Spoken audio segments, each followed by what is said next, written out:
I don't think we can get away from the conversation of just how expensive it is to live in today's world.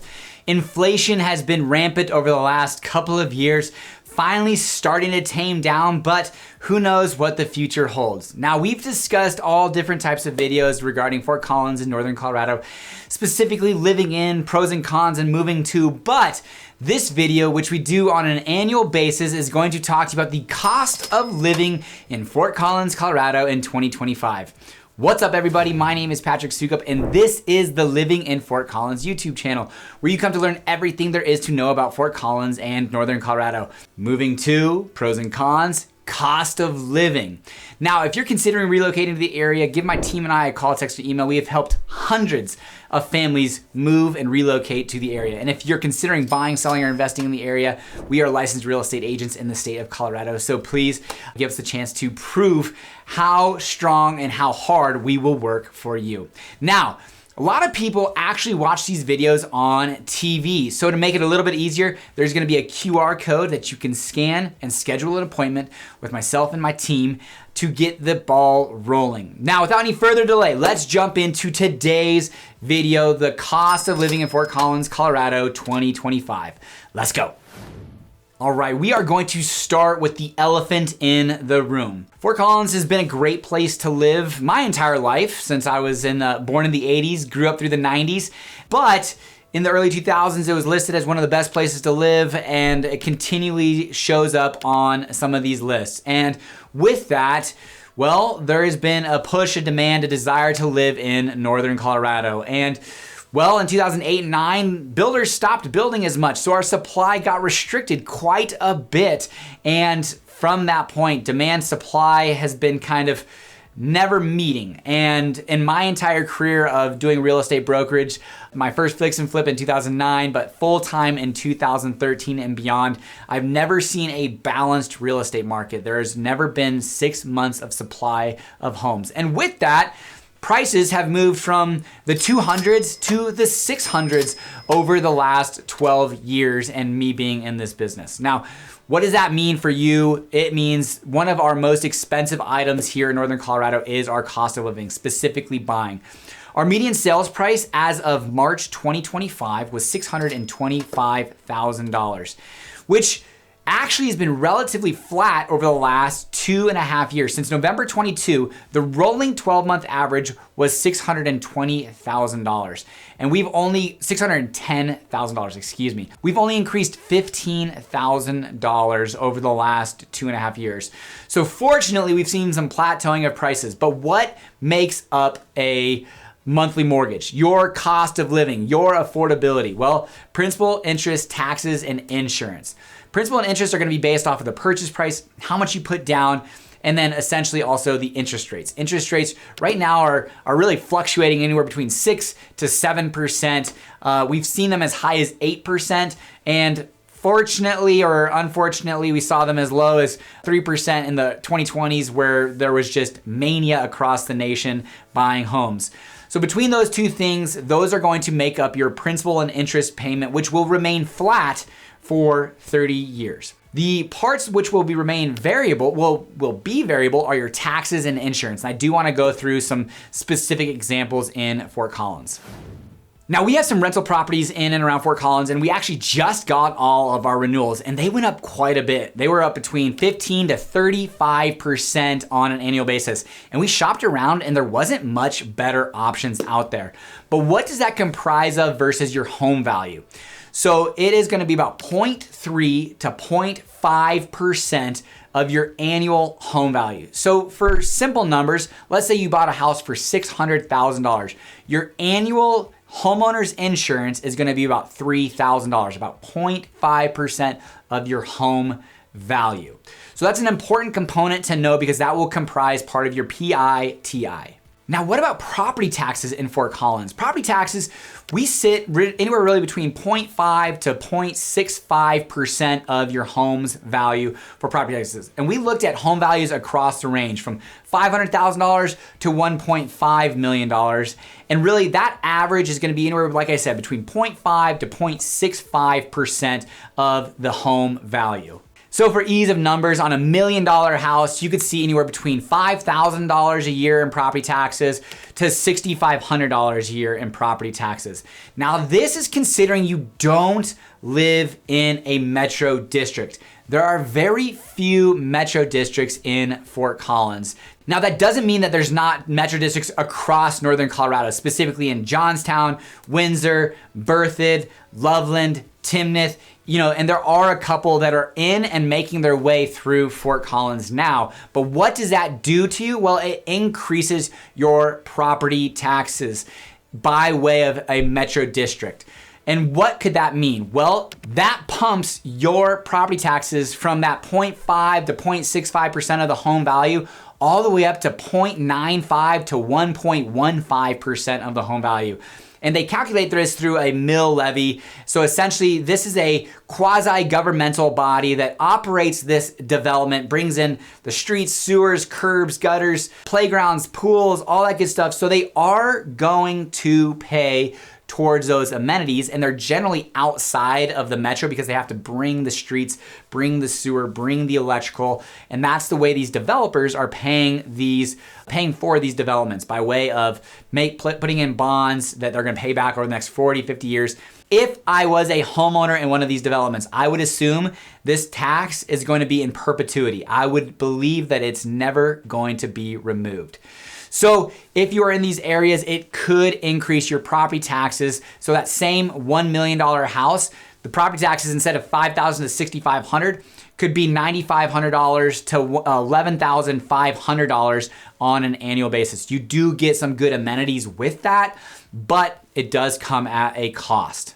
The biggest question to ask metro districts is, do they have a cap? Meaning, can the mill levy increase, or are they capped at a certain mill levy? Because that is a variable. Your home value is going to increase and your property taxes are going to be based off of that home value, but that's one variable. The last thing you want is a second variable in the sense of having a mill levy that might be currently at 50 mils, but doesn't have a cap and could go up to 65, 100 mils. And all of a sudden that, 1.1% is 1.5%, $11,000 to $15,000 without doing anything. So that's a question that you're definitely going to want to ask. Now, one thing that does happen in Fort Collins besides metro districts is HOAs. Specifically kind of 1980s, 1990s and beyond are going to be when we start to see a lot of these HOAs. So anything before that might not necessarily have an HOA, probably won't have an HOA in Fort Collins. So if you've got a travel trailer or a boat or something like that you got to store and you don't want to go put it on storage, you want to store it at your lot, you should look for a property without an HOA, because most of the HOAs are going to have covenants and bylaws and guidelines that restrict how long you can park your travel trailer there, your camper. Can you have a camper? What color your house can be painted? All that kind of stuff. But what is the annual expense? Well, we looked at houses across different values and specifically really in that 1980s and beyond time period. But what they are going to equate to is about 0.15% to 0.2% of your home value annually. So again, on that $1 million house, about $1,500 to $2,000 per year. Some of these can vary pretty dramatically, but specifically on residential detached houses, the majority of these HOAs are gonna go for green belts, maintenance, sprinkler irrigation, management of the HOA, an architectural review board, but that's gonna be the extent of it. Sometimes they're gonna cover your trash, and if you have a pool, they'll cover the pool maintenance and operations. But otherwise, it's mostly gonna be those kind of few minimal items comparatively to a condo complex that are gonna have, maybe it's your Excel, gas, and water and electric and trash and TV and internet are all bundled in there, but your HOA is significantly higher in regards to the percent of your home value, but you do get a lot more amenities. So it is important to understand if your house is in an HOA, how much that HOA is, and what does that HOA manage, maintain, and what you are getting for those dollars. So that's kind of the all-encompassing PITI HOA Metro District if you are buying a house in Fort Collins and Northern Colorado. Now, what if you are renting? And, we have about 60% homeowners, 40% renters, give or take. It fluctuates definitely. That being said, a lot of the development that's happening currently over the past few years has a lot of been, infill multifamily projects. So that number could change over time, but essentially, if you are renting in Fort Collins, according to Rent Cafe and a couple other websites, a 935 square foot apartment is going to rent for about $1970 per month. So nearly $950 or so, $975 give or take per bedroom. Now, we have a 1-bedroom, 1-bathroom duplex down in Old Town. The proximity to CSU in Old Town is about 1,600 square feet and about 650 square feet. Now, that being said, we also have 1,000 square foot, 1-bedroom, 1-bathroom apartment condo that is only renting for about $1,500 to $1,600, so it's a bigger square footage, which really just gets down to location is the same thing for renters. One thing that I would recommend more than anything if you are going to rent, it is the best value buy out there is to get renter's insurance. You could find renter's insurance for as cheap as $10, $15, $20 a month and going up from there if you want to increase your property limits as well as your liability limits. But to protect yourself, to protect your items, especially if you're in a shared wall environment, get yourself renter's insurance. Now, what do renters and homeowners share? Well, they generally are going to pay for utilities and internet. So let's run down the list real quick. This is specific for my house, which is a ranch style house, 2,000 square feet up, 2,000 square feet down, and they can fluctuate pretty dramatically from there depending on how new your house is, how the size, vaulted ceilings, but I think this is a pretty fair estimate. I can give you some other estimates as well. My house averaged in 2024 for City of Fort Collins, electric, stormwater, and wastewater, $131.28 per month. Internet was through connections and was $70 per month. Fort Collins Loveland Water, because I'm in the Fort Collins Loveland Water District. There's about 5 districts in Fort Collins, 5 different water districts, so it does depend on what district you're in.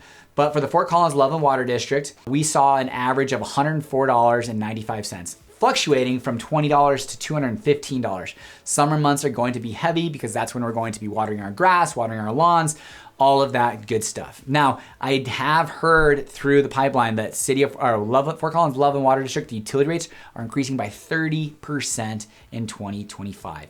So that $104 is going to go up to $130 on average per month. Natural gas. Electric and gas are going to basically be inverse. During the winters, your natural gas is going to be high, and then during the summers, it's going to be low. And during the winters, your electric is going to be low, but high during the summers when it's operating their AC. But on average, for our natural gas, we spent $107.30.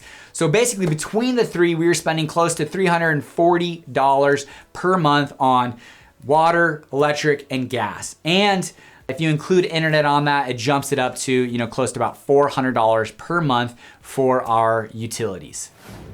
But we went to the City of Fort Collins and looked at what does 2025 look like comparatively to 2024 for specifically City of Fort Collins utility users. And we'll go down through the list. Well, let's see here. In 2024, your average usage was going to be $88 for electric. And in 2025, it's going to be $94 or a 6.5% increase. Water was $53, going up to $56, a 7% increase. Wastewater, $36.97, up to $39.18, so 6%. And then stormwater, $23, up to $24, a 6% increase. So total, it was going to cost you, now this again is the City of Fort Collins, so it includes your water comparatively to what mine didn't. For water, electric, wastewater, and stormwater, it's going from $201 per month to $214.57 per month, a 6.5% increase. And we looked at Excel. Excel is going to be increasing by about 7.4% in 2025. But so long as they can pay for some of this infrastructure development that they're doing, they're actually going to decrease that rate in 2026. Now, that's not to say that they can't change their minds and keep it, but that being said, there is a table suggesting they're going to go from $62.43 currently in a November bill to $67.07, but back to $64.02. So only a 2.54% increase in year 2. So we'll have to watch to see what that does over the years, but needless to say, our utility rates are increasing. And there's a lot of different reasons for that, specifically in Fort Collins. We've got the Halligan Reservoir that needs to be paid for by way of utility impact fees of developers, but also utility rates to increase the capacity. Fort Collins has about 25% more left to be built out, and our predictions are we're going to be built out by 2040.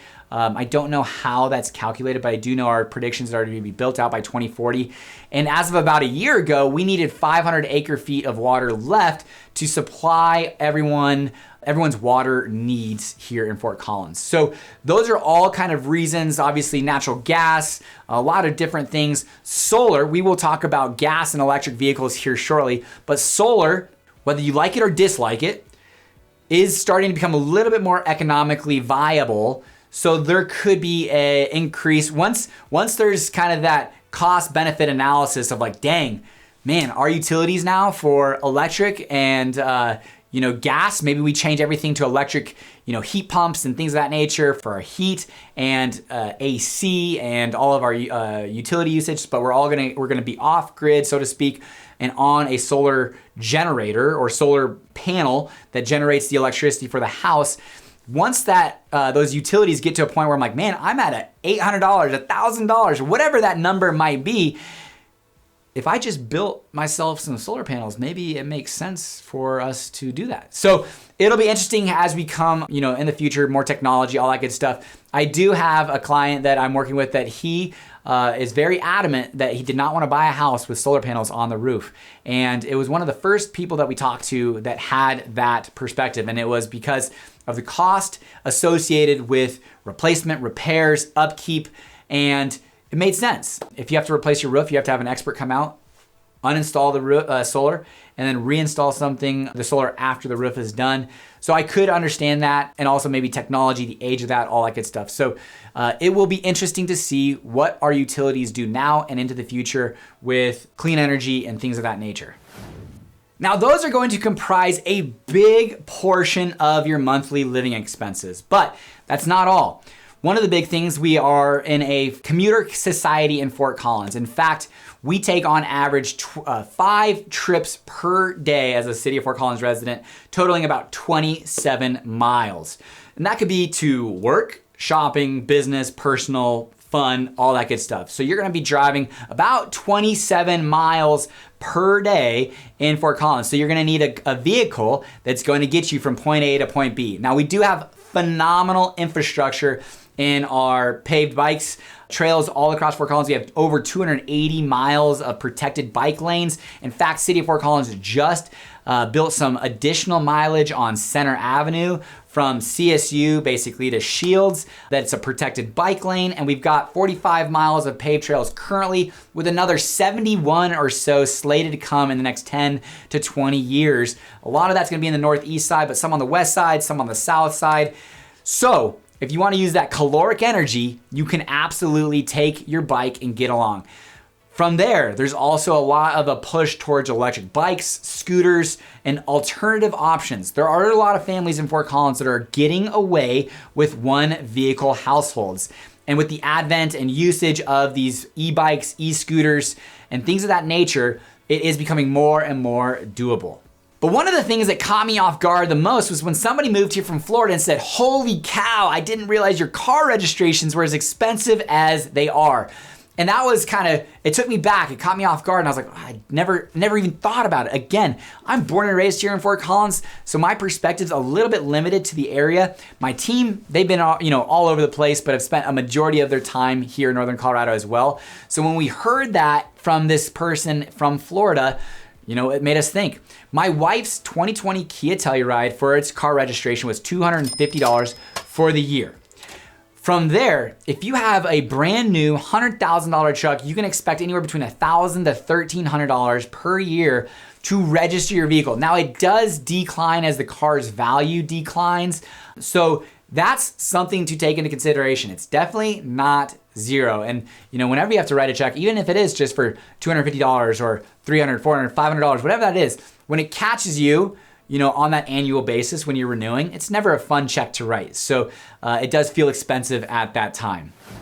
What about car insurance? Now, again, a lot of these, insurance is one of the most interesting things, because even before, when I was talking to you guys about, insurance rates for your house and percentage based off of value, even that's not a perfect science, because essentially with your cars and your houses, they're gonna be based off of the reconstruction cost, what type of additional add-ons you might have, and the deductible and liability limits that you want. So those premiums, you can really pull levers in different ways. An example would be for our residential rental properties, we've increased our deductible to try to offset some of those annual premiums, knowing that if we have a claim, we're gonna have to come out of pocket a little bit more than the maybe typical $1,000 deductible. One thing to consider with the homeowner's insurance, and that's across the United States, I believe, is whether you have a flat deductible or a percent deductible. Very important to know, and can dramatically change the value of your homeowner's insurance. And the same thing with car insurance. Really gets down to, do you have collision or catastrophe? I can't remember the other C off the back, right now, but do you have full coverage or not full coverage? And if you do, that could change the premiums quite a bit. Now, we have full coverage on all 3 of our vehicles, and we have 3 vehicles, 2 drivers in our household, and the values of our cars are really not too much. We've got a 2015 truck, 2006 van, and a 2020 Kia Telluride. And between those 3, it's about $400 to $450 per month. I will say it's worth shopping, because I was with Farmers at one point, and for that exact same policy, they were trying to charge me $600 to $625 per month. And I took it, and then I was like, I need to shop this out. So I did, and I saved myself $200 per month for the exact same coverage with a different carrier. So make sure that you're exploring that, but that's a big expense as well, anywhere between $300, $400 per month, depending on your coverage. Now, like I said, we live in a gas world. Currently, we do have a huge influx of electric vehicles in Fort Collins. In fact, 20% of new vehicles purchased in Fort Collins are electric vehicles. In 2018, we had just about 600 electric vehicles in Fort Collins. And as of the end of Q1 in 2025, we have 5,300 roughly electric vehicles. So there is a decent shift towards electric vehicles in Fort Collins. And that could be gas electric, that is mainly electric, or full electric. And that changes, obviously, your cost to commute around town. For a gas vehicle, you can expect anywhere between $2.60 to $3.20 per gallon to get you through those 25 miles or so on a daily basis.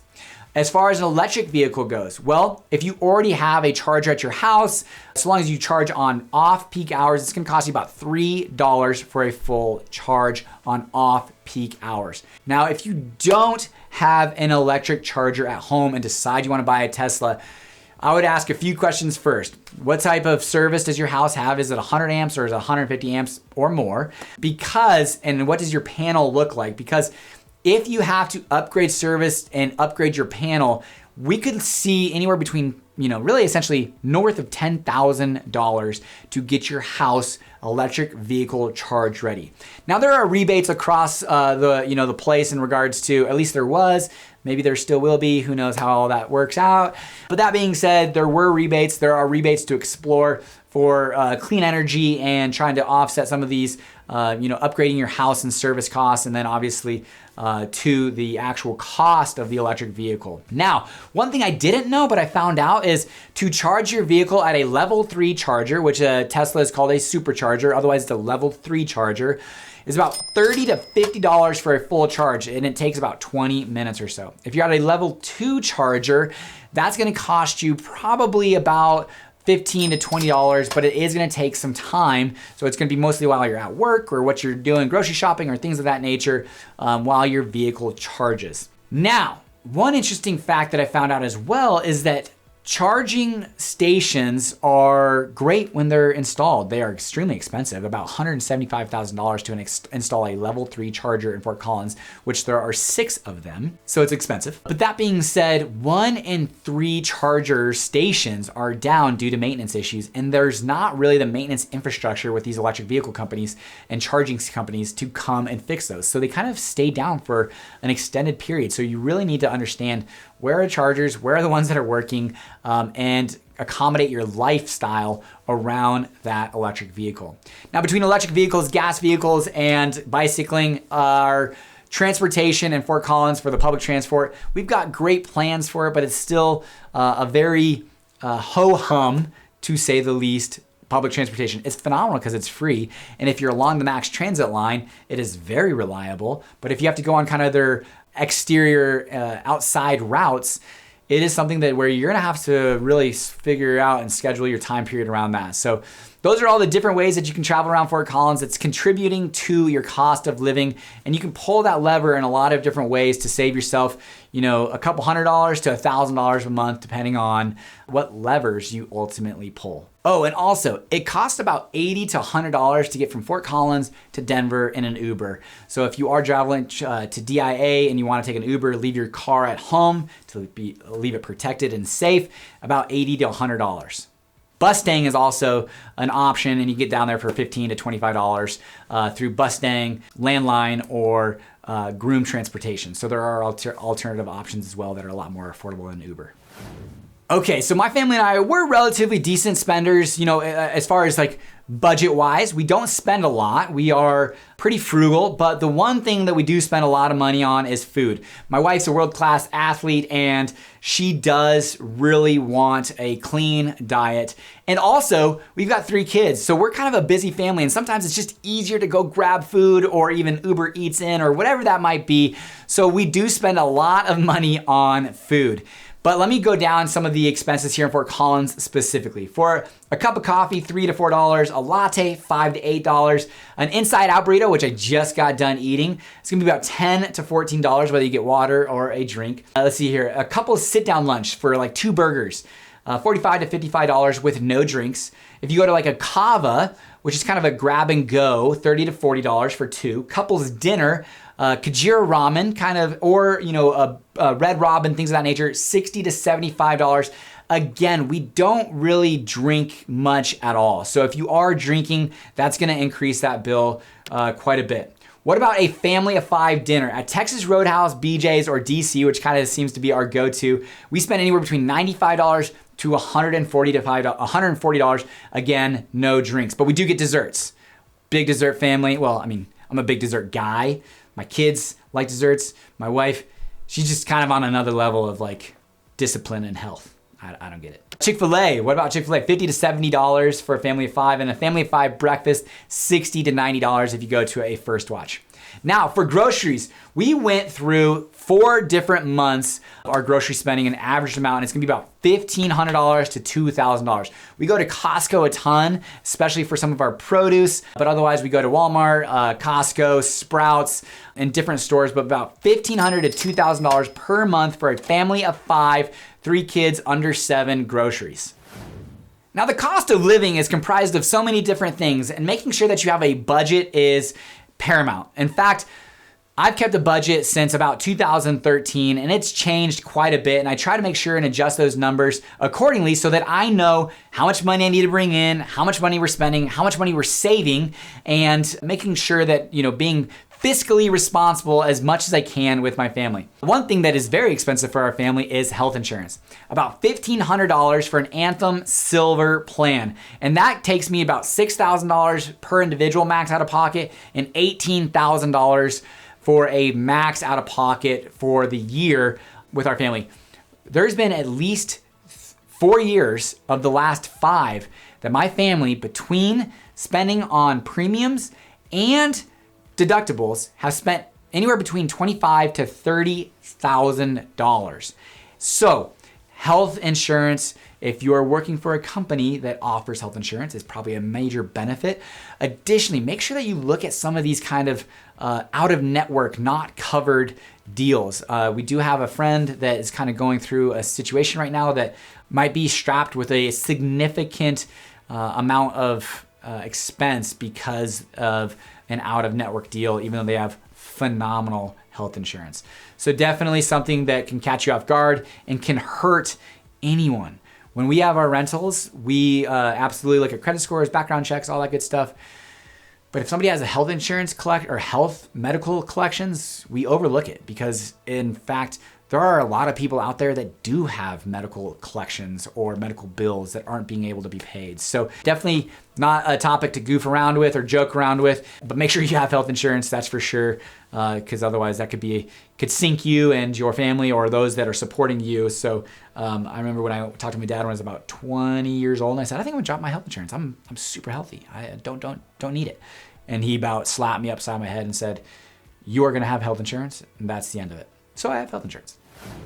Now we have 3 kids and we have gone through the gamut, it appears. We're kind of on the back end, thankfully. Our youngest is 3.5, well, about 3 years old. And so he's got about 1.5 years left of childcare.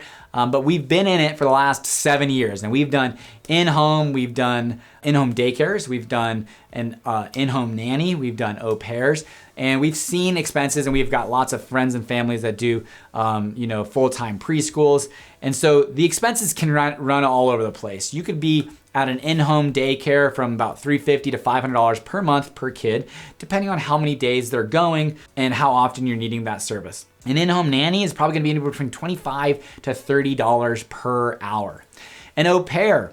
We've just had an au pair for the last 2 years, and essentially what it is you pay a placement fee, essentially, which was for us was about $10,000, and then they go through all the process of background checks and getting them the visas and all that kind of stuff, and then you're responsible for paying their food, insurance, phone, gas, their entire living expenses. So you kind of have like a 4th child to a certain degree, and then you pay them a weekly stipend, which could be on a minimum side of $195. We're paying ours $275 per week, which averages out when you look at everything to about $25,000 to $30,000 per year. So comparing and contrasting in-home nanny versus au pair and the flexibility, you do have somebody living with you. But then finally, you do have full-time preschool as well, and that could run anywhere between $1,500 to $2,500 per month, depending on Montessori or Goddard or something along those lines. So childcare is expensive.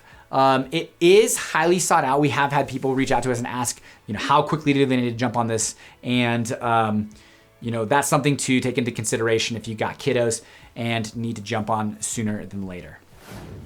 Already, our last few things in Fort Collins and Northern Colorado specifically, we actually just had a 0.5% increase, our half-cent sales tax that went into place at the beginning of 2024, which brings our city sales tax to 8.05%.